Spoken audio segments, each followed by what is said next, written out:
Welcome to the B2B Breakthrough Podcast. I'm your host, Sierra Cristo.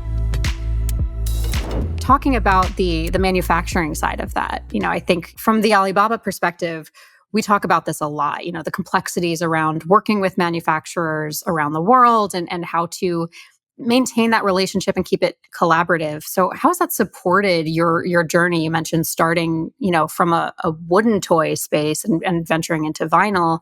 How has the modularity of it come into play as you've considered alternate ways of manufacturing and tweaking and playing, pun intended, with the design of it?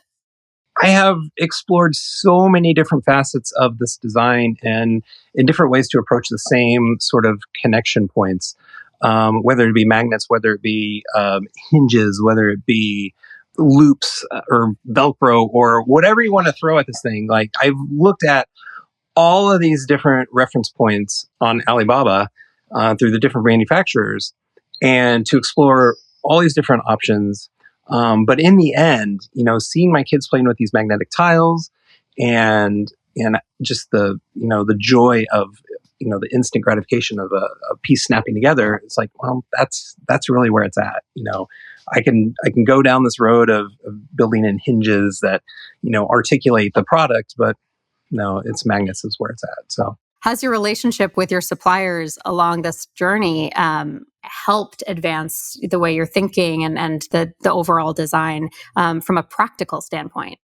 I love that question because you have these conversations with the manufacturers, and the conversations can often lead to new ideas, to facets of their manufacturing processes that you probably don't realize until you have these like bigger conversations. So, I will oftentimes look for manufacturers that have new and unique processes because that gets my brain thinking about like, oh, if they can do this, then maybe they can do this. And so through that exploration and through those conversations, you learn so much more about the manufacturing process. And all these ideas will start to spark and coming up with, a whole new line of toys or offshoots of toys, or not even toys, but just like, oh my gosh, I could do this now. So that's what I love about having these relationships with the manufacturers.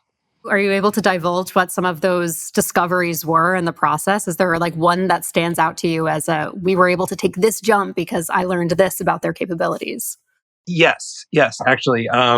There is another vinyl factory that I was looking at, and their whole process is automated, whereas my original vinyl process was handmade process. And so that got me thinking about the detail that you can achieve in the vinyl is really second to none. And so because of everything's automated and machine driven.